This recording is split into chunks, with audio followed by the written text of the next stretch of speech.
College Old Boys Association proudly presents Olcott Oration 2021.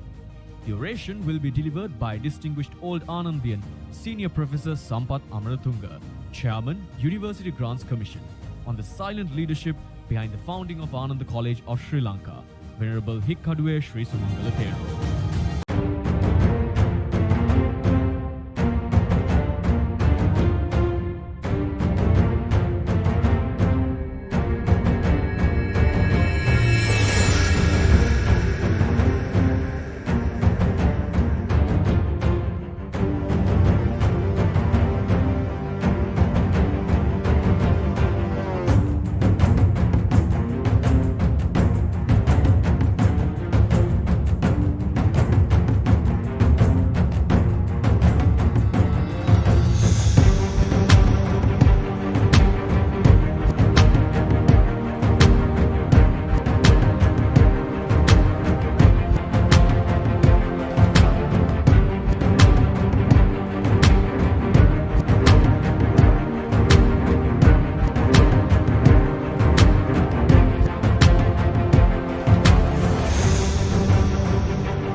On behalf of the organizing committee of the Ananda College Old Boys Association, I now take the honor of inviting Senior Professor Sampath Amaratunga to deliver the prestigious Colonel Henry Steele Olcott Oration 2021 at this August Assembly today on the topic, the silent leadership behind founding Ananda College of Sri Lanka, Reverend Hikkadue Sri Sumangala Thero.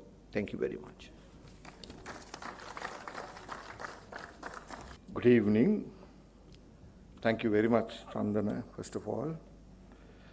වැඩමවදාළ අති පූජනීය, ගෞරවනීය, වන්දනීය මහා සංඝරත්නයන් දෙපා නැමද අවසරයි.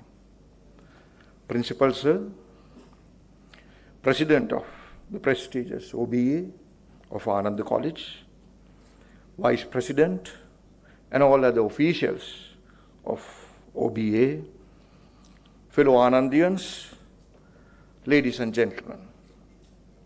First of all, let me pay my heartfelt gratitude to the President of OBA and all other officials for giving me this opportunity to deliver the most important Olcott Oration 2021.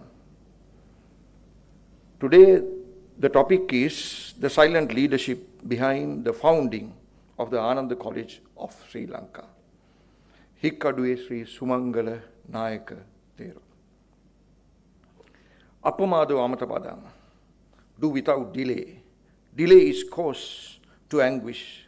It stays us from the path to the noble nirvana. Today we celebrate 135 years of excellence of our alma mater, my home and yours, Ananda College. The quote I used at the beginning of the speech to celebrate is the motto of the great institution that is the resounding heartbeat of mine and yours. Ananda College was born in 1886 during a time great pain for our mother nation. At a time she was torn apart from conflict and debate. It was born out of the sweat and tears of individuals and Theros like Migettuatte Gunananda Thero and Hikkaduwe Sri Sumangala Nayaka Thero. This motto is the guiding light of an institution that resulted from years of pain suffered by the nation, a result of Buddhist revival that came out of through the Parama Vinyartha Buddhist organization and the love of Henry Steele Olcott. It is the motto of our heart.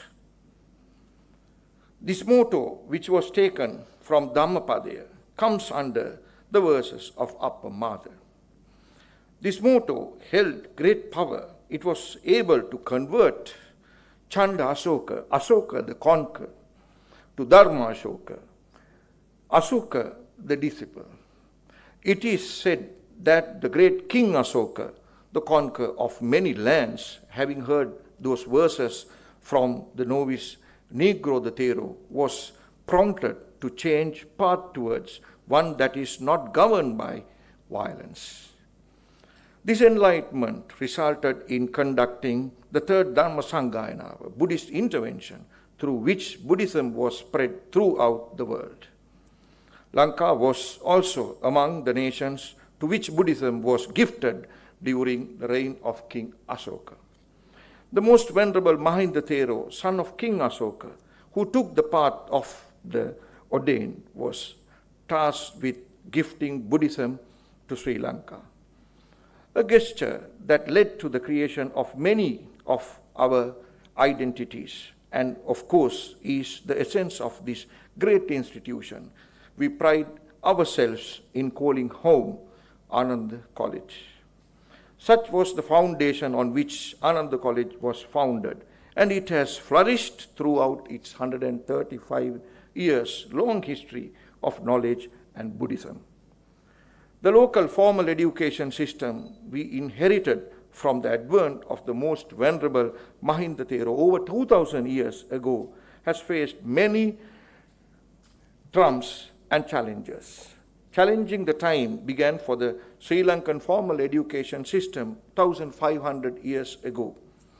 This resulted in the deterioration of the Sri Lankan formal education system, which was revived in 1850 through Buddhist philosophy. One such individual among the many contributed significantly to the revival of Buddhism and the local formal education system by establishing Buddhist schools and other institutions of education during the time of missionary and selective education. The influence of Buddhism on formal education in Sri Lanka. We encounter many questions when we track back the roots of the country's formal education. Let us begin with establishing the formal education in Sri Lanka dates back to the time before missionary education and even beyond the advent of the most venerable Mahinda Thero. The rich system of education and culture inherited through the advent of the most venerable Mahinda Thero nurtured the pre-existing system of formal education, which dates back to the Aryan civilization, while nourishing it and molding our education system, culture, literature, and identity. These origins, too, should be mused upon by us when making decisions and claims involving the effectiveness of the current formal education system in our motherland. Delving deep into the origins of Sri Lankan formal education, we come upon symbols and writings similar to those found in Burmese text and those of the Indus Valley civilization. The first Buddhist intervention in Sri Lanka took place during King Devanampiya Tissa reign under the guidance of Megawanna Thero of Tuparama Pirivena to localize Buddhist teaching to ensure its longevity in Sri Lanka. This resulted in emergence of formal education in a nation where Aritta Thero and other disciples committed the Tripitaka to memory. The formal education which emerged through this context can be categorized as Guru Gedara education, temple school education, and Pirivena education. At the time, every village in the country consisted of a Guru Gedara, which would have been equivalent to primary school.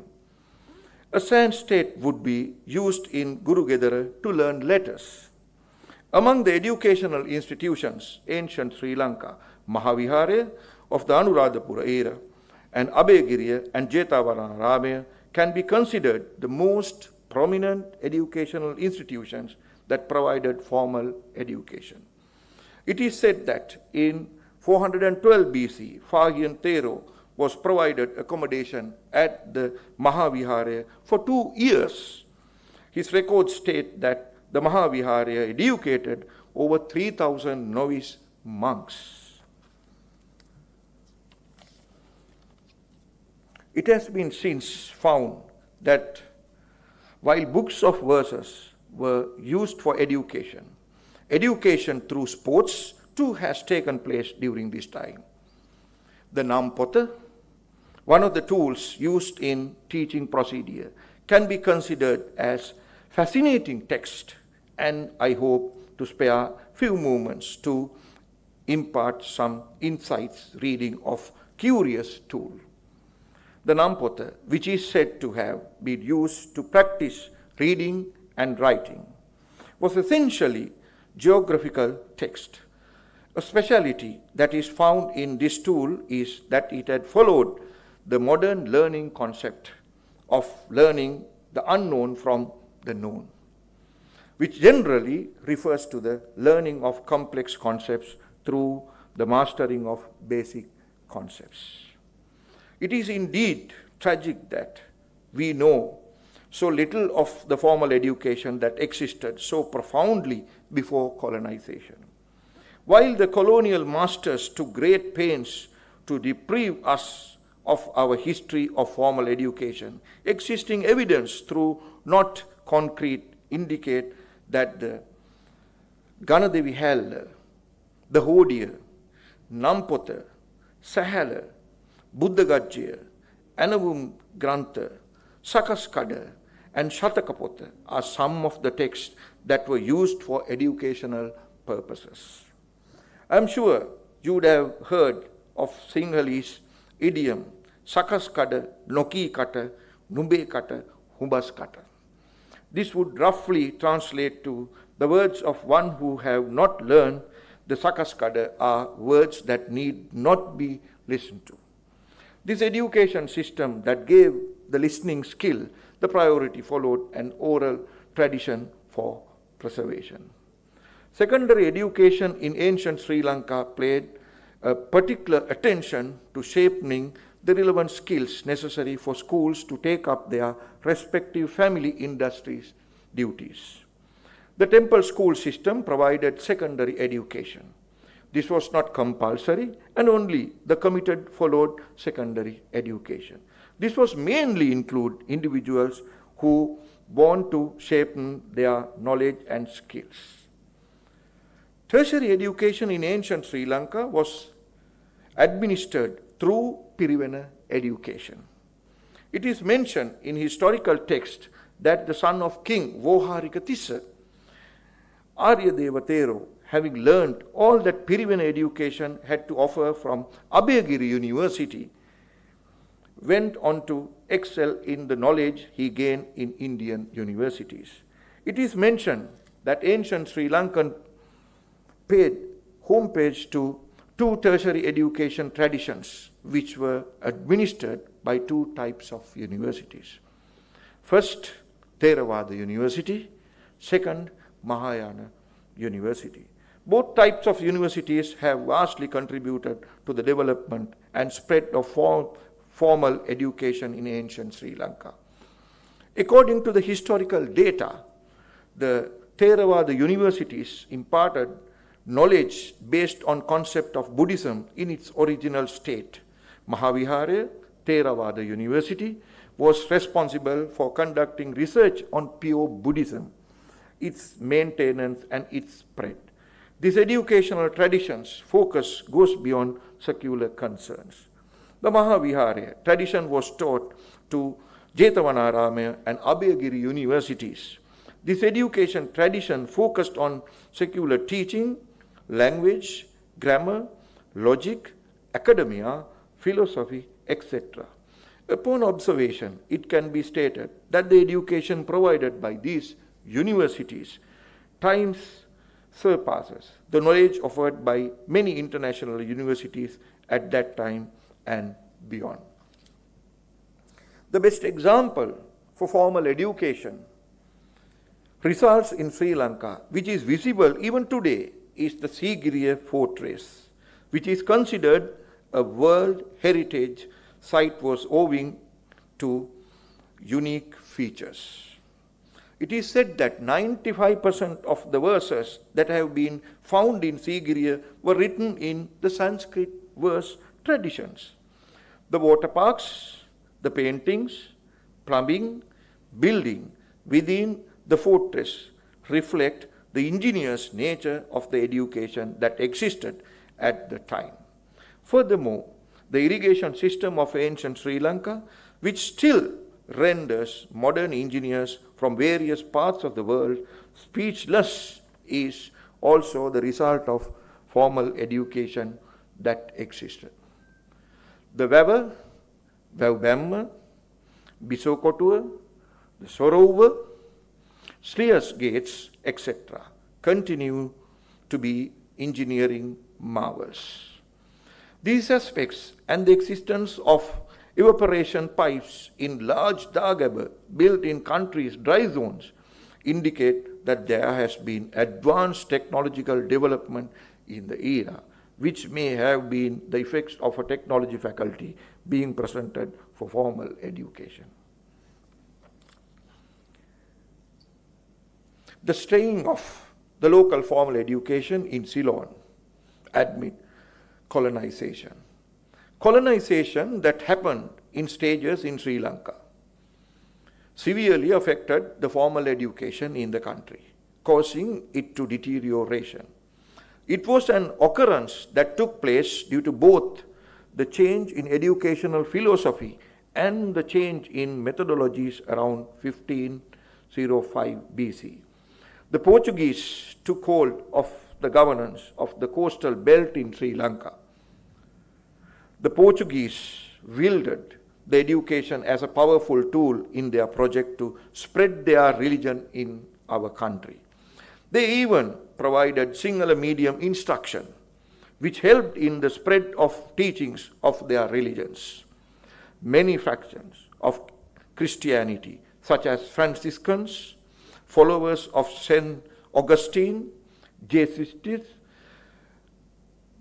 Dominicans, etc., began spreading the teaching of their respective factions of the Catholic Church in Sri Lanka. In 1602, the Jesuits, the order, having mastered the Sinhala language, began teaching Sinhalese children in Paris. In 1858, the Dutch invaded Sri Lanka and once again took over the governance of the coastal belt. They followed a more rigorous method of spreading their religion. The focus was not solely dependent upon children, but also on adults. Through the use of language translators, they were able to spread the message of their religion. In 1960, the Colombo Seminary was established to offer training to monks, clerks, teachers, and translators. The main objective of education during this era was the spread of their religion. In 1796, the English conquered the coastal region. However, they did not take keen interest in Sri Lankan education at the initial stage. Therefore, education as a whole in Sri Lanka started moving in a downward spiral. As the teachers were not paid, many schools were closed. In 1802, under the reign of Governor Frederick North, who believed that the education could be a tool to spread Christianity, he brought down missionaries from the London Missionary Society led by Reverend James. While they once again revived the parish education, they also established the Colombo Academy to train individuals for government jobs. While the traditional Sri Lankan formal education once again suffered after the leaving of Governor North, the suffering of the nation was far worsened. In 1815, the nation as an entirely came under British rule. With the Archbishop appointment in 1818, all religious and educational activities came under the purview of the Archbishop. Under the Colebrook and Cameron Commission, it was decided that the number of British officials serving in Ceylon must be reduced to reduce the colonial project's expenditure. Thus began the development of English education in Sri Lanka. During this era, many schools were established in various parts of Sri Lanka following the missionary education philosophies. The establishment of missionary schools, which began from establishment of Richmond College, Gold School, was followed by the establishment of the following schools in 1814. The Mathura School in 1835, Hill Street Academy or Royal College in 1844, the Mathura St. Thomas College in 1845, the Jaffna Holy Family Convent in 1851, St. Thomas's College, Mount Lavinia in 1854, St. Anthony's College, Kandy in 1851, St. Sebastian College, Moratuwa in 1872, the Trinity College, Kandy, 1876, St. John's College, Panadura in 1891, Kingswood College, Kandy, and more than 60 other schools were established over 83 years, spanning from 1814 to 1897.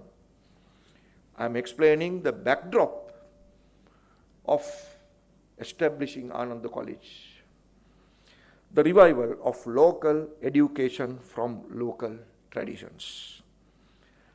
During the early stages of British rule, the British Theros did not perceive the spread of Christian religion and education formal as a threat. There have been instances where the Theros and even aided the British missionaries. In 1812, when the Bible was translated, the process was assisted by Karatota Dharmarama Thero and Bovala Dharmananda Thero.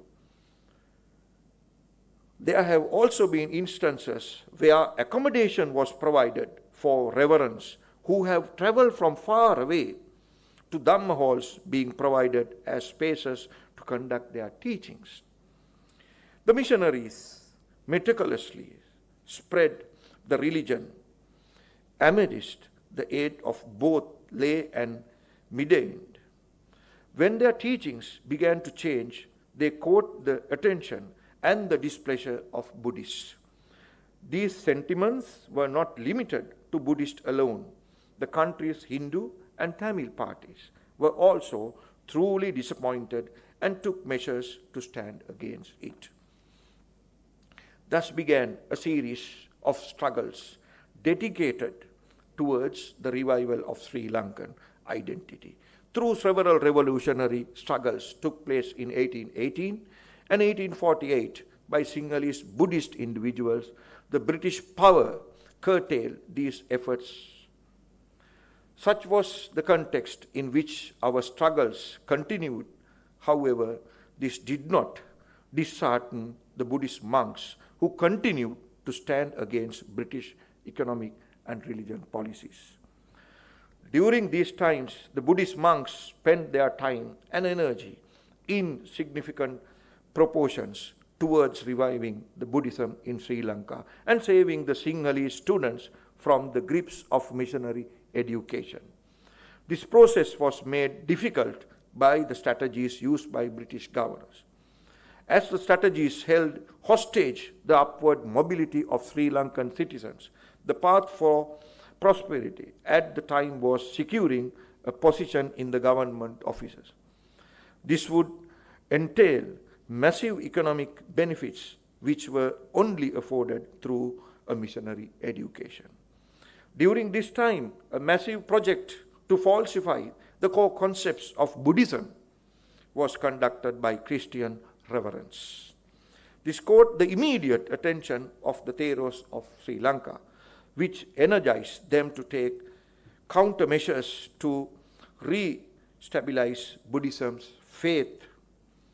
Buddhist Theros visited every village, spreading the word of Lord Buddha and continuing the arguments brought forth by the Christian reverends in an attempt to tarnish the teachings of Lord Buddha. These efforts of Buddhists revitalized the Sinhalese Buddhist citizens in Sri Lanka. Stemming from the success of these methods, Valani Siddhartha Thero began the Paramadhamma Chethiya Pirivena in 1839. Today in our audience, the head priest of Paramadhamma Chethiya Pirivena is here. As a result of this magnanimous effort, in 1869, Priyaratana Tissa Thero established the first Sinhalese Buddhist school in Galle, in an era known for the massive development missionary schools, as I said. The result of these tireless efforts was the Priyaratana School of Jinalabdi Vishodhana, which roughly translates to "in the love of Buddha."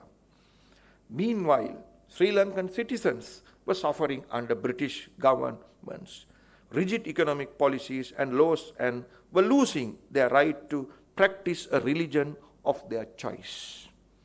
Similarly, the local formal education tradition inherited from the advent of Mahinda Thero was also under threat of deterioration. During a time like this, on January 20th, 1827, a child is born in Hikkaduwa, a village close to Galle. This child, named Don Nicholas Abegunawardena, was the fifth child of his family. In 1840, at the age of 13, Don Nicholas approached the Buddhist priesthood with the blessings of his parents. He is ordinand as Hikkaduwe Sri Sumangala under Revata Nayaka Thero. Sumangala Samanera learned Sinhala Pali language and literature for 4 years under Panamtota Jettuttara Thero. Upon receiving his higher ordination, Hikkaduwe Sri Sumangala Thero dedicated his life to development of our nation. One of his initial contributions was the establishment of the publishing house Lanko Pakara in 1858 in Galle. This was established in order to counter the power of the spread of other religions in the area. The publishing house published a newspaper titled Lanka Loka and a series of other booklets and magazines that aided the revival of Buddhism in our nation. These measures were necessitated as the Christian missionaries published texts such as Christiani Prajnaptiya, Sudharma Prakaranaya, Buddha Labdi Parikshava, etc., questioned the core principles of Buddhism.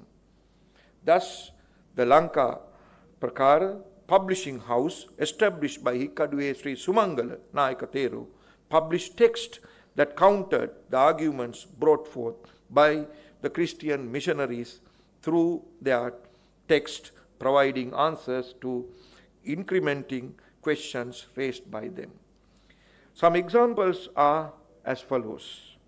The text Sudarshanaya, published by Sumangala Thero in 1862, was the text published in response to Sudharman, publication by Christian missionaries. The Durlabha Vinodaniya, published in 1862, is also published, that was published for similar situation. The contributions made by Migettuatte Gunananda Nayaka Thero too were no small feat during this time. Gunananda Thero launched a series of lectures every Sunday dismissing the teaching of Christianity, through which established the Sarvajna Sasana Vurdidayaka Dhamma Samagama to protect Buddhism from Christianity. Furthermore, in 1862, Migettuatte Gunananda Thero purchased another publishing house to publish the Christianivada Mardaniya text. While contributing to the effect of protecting and reviving Buddhism in the country, Hikkaduwe Sri Sumankala Nayaka Thero also contributed massively to the development of formal education by teaching at several existing institutions.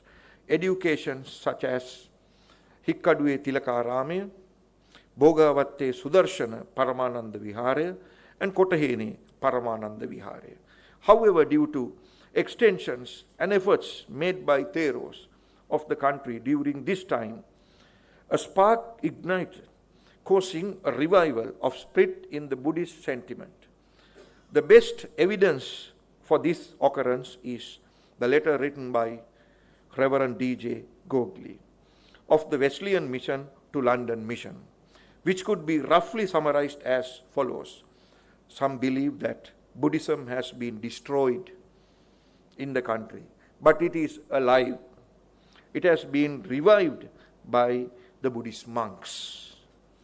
In the era when the formal education system of ancient Sri Lanka was deteriorating, in the mid-18th century, a new, more relevant education tradition stemming from our ancient education traditions was being created by Valuvitiya Sri Sangaraja Thero. After his demise, this education tradition was continued by two great names, Sri Dhammaloka Thero and Valane Sri Siddhartha Thero. Sri Siddhartha Thero's contribution does not conclude there. He ensures his service would be continued, be providing two individuals who would go on create two new educational traditions, Hikkaduwe Sri Sumangala Thero and Ratbalane Dhamma Nayaka Thero. During a time when Sinhala Buddhist children did not have any option available to pursue their education, Sumangala Thero worked hard to develop an education system that would create these young minds for a place. He provided his contributions to this while attending to his duties as a chief priest at Hikkaduwe Tilakaramaya and while conducting lectures to the lay and the audience in spaces such as Paramadhamma Chetiya Pirivena. These efforts contributed massively to the Buddhist society. To further assist the project, he joined forces with individuals such as Anagarika Dharmapala and Valisingha Harishchandra, who were already creating tides in Buddhist revival projects. The main contribution to the project of safeguarding Buddhism was the quick response made by the Buddhist Theros for the accusation made by Christian missionaries regarding the core concepts of Buddhism. Using similar strategies as the missionaries, the Theros too launched a series of publications that were not only geared towards spreading the knowledge about the teaching of Lord Buddha, but were also geared towards continuing the accusation and arguments put forth by the missionary publications, falsifying the core teachings of Buddhism. This created a string of events that drew the attention of many. It prompted a series of debates that later came to be known as Panchamahavada. The fifth debate, the Panaduravadaya, is one that was of particular significance. A speciality of all these debates was while they were all argued by competent debates like Kahala Nada Thero and Migettuatte Gunananda Thero, the debates were nourished by facts provided by the intellectual is conversant with facts such as Summangala Nayaka Thero. The response to these magnanimous efforts taken by these monks and other parties was the spark that was hoped would be ignited, become a flame in the hearts of Buddhists, promoting them towards action. This change of energy is reflected in statement made by the bishop in Colombo, 1879. His statement can be roughly summarized as follows: neither has Buddhism been destroyed, nor it close to destruction. It is still very clear the religion of Sinhalese majority. Its sentiments are stronger today than it was 150 years ago. Severe methods must be equipped to defeat this force. The publishing houses, instead by Sumangala Thero, and the host of other services rendered by him for the project against the British colonies, can be considered a significant contributor to the change of tides in the movement towards preserving the Buddhist sentiments in the country. What was needed at that time was a development strategy that included the preservation of Buddhism, cultural habits, practices inspired by Buddhism, and language education. Some of the dignitaries and intellectuals, having heard of being impressed by Sumangala Thero's keen intellect, leadership, and practice, took measures to invite them to Colombo, seeking his assistance to being an educational institution. The same year proved auspicious for the movement towards revitalizing Buddhism and education in Sri Lanka, as Vidyodaya Pirivena was established under motto of Vidya Uppatatang Setta. Even today, the colors of this Pirivena and the University of Sri Jayawardhanapura, which is known as Vidyodaya University, the colors are exactly same with Ananda College colors.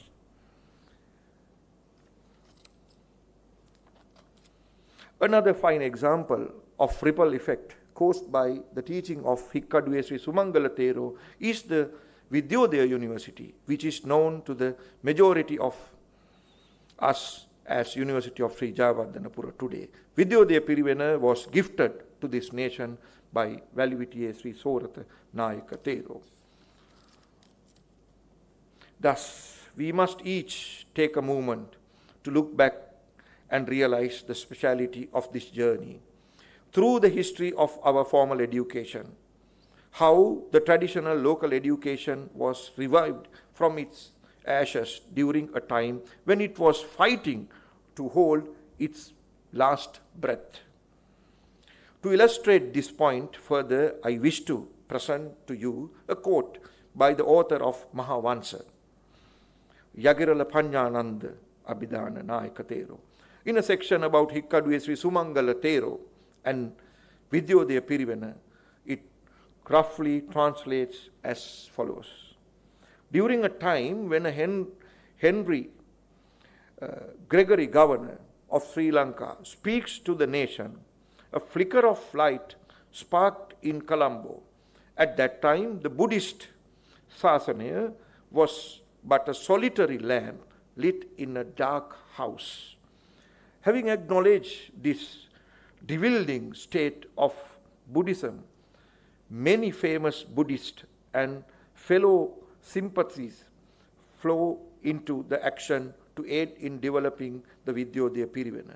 The wealthy, Dharma Gunawardana Mohandiran, who also helped to establish this college, and Philip de Silva, APA Appuhami, were chief sponsors for the realization of this project, while Tripitaka Vagiswara Hikkaduwe Sri Sumangala Thero, renowned for his supreme intellect, expertise and good practices, were appointed as its head. The reputation of Hikkaduwe Sri Sumangala Thero was not limited to those of Sri Lanka. His reputation spread beyond the sands of Lanka, nations beyond its shores. Even the governor at the time would extend his respect through worship to Sumangala Thero. It is evident from the academic endeavors of Hikkaduwe Sumangala Thero, he was able to identify the importance of preserving the ancient traditional education system in Sri Lanka during a time when it was heavily deteriorating.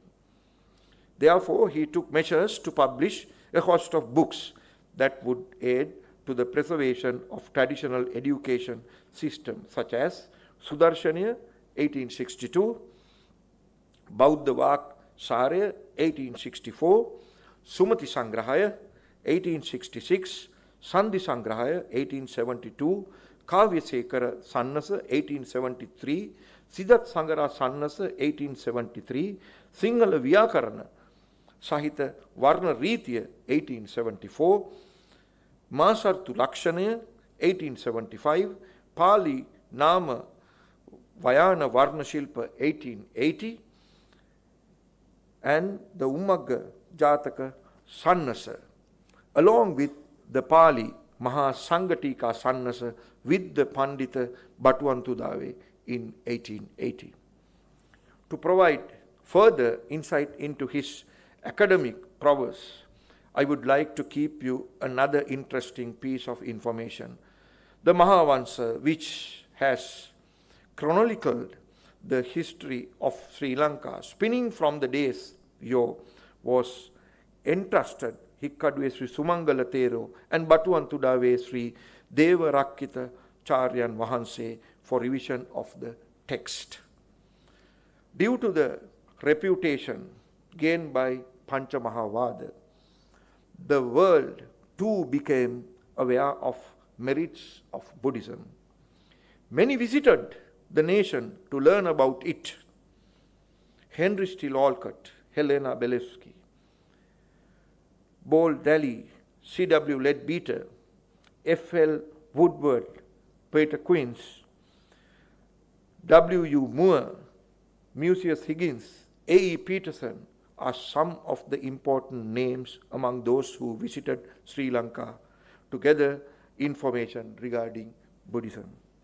On May 17, 1880, Colonel Henry Steele Olcott arrived in Sri Lanka. His arrival was soon followed by him embarking the Buddhism and the establishing the Parama Vinyartha Buddhist organization.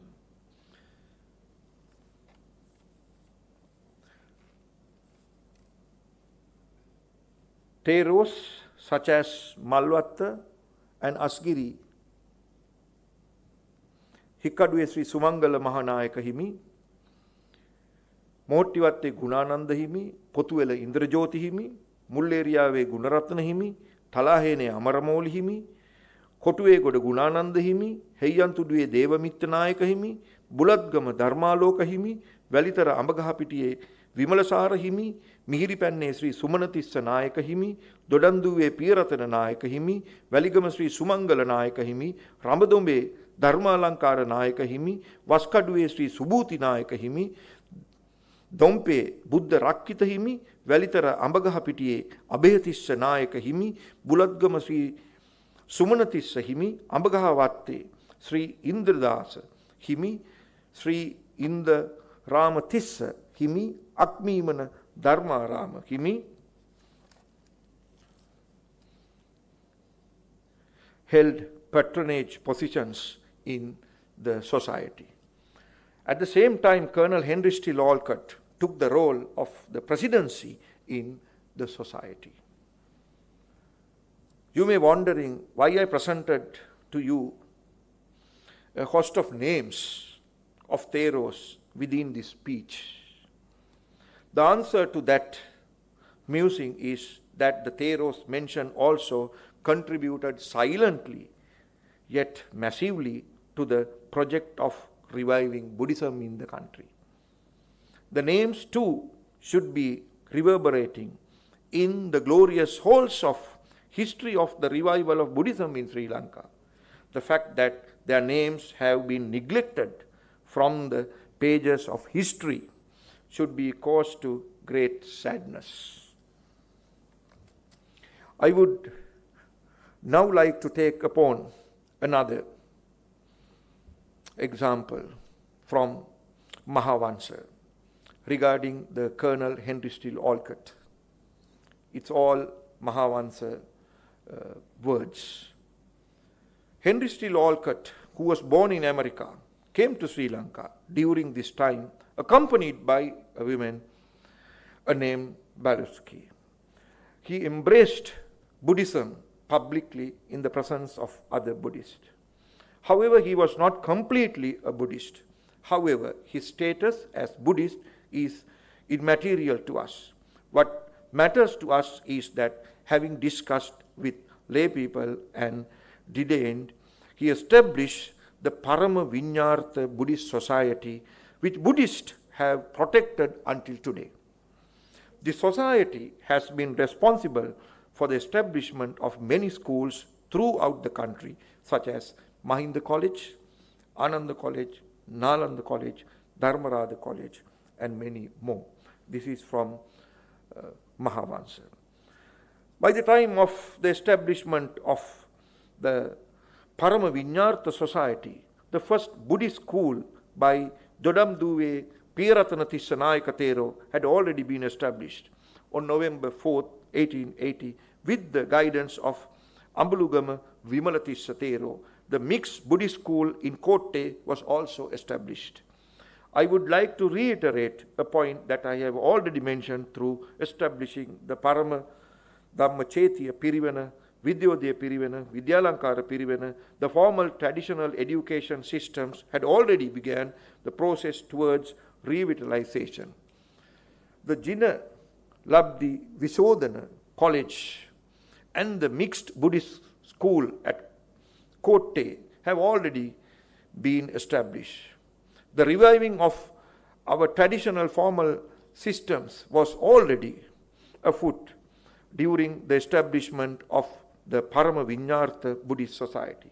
This fact is something that we would do well to remember. A significant event that should be mentioned here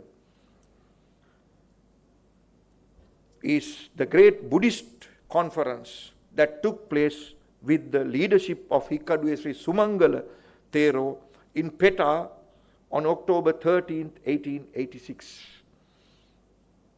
As a result of that conference, on November 1st, 1886, the Parama Vinyartha Buddhist Society established an English school at number 1 Melbourne Street, Peta. The Christian Reverend Charles Webster Leadbeater headed the school. Even though he was the Christian faith, he belongs to an association named the Free Christian Association.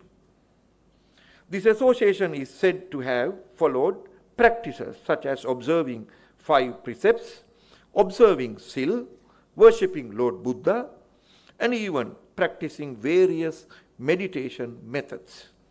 According to Ananda Maitri Thero, he was a man of great intelligence who had attained the ability to access the knowledge of his past lives, which is known to Buddhists as Pubbe Nivanasati Jnane.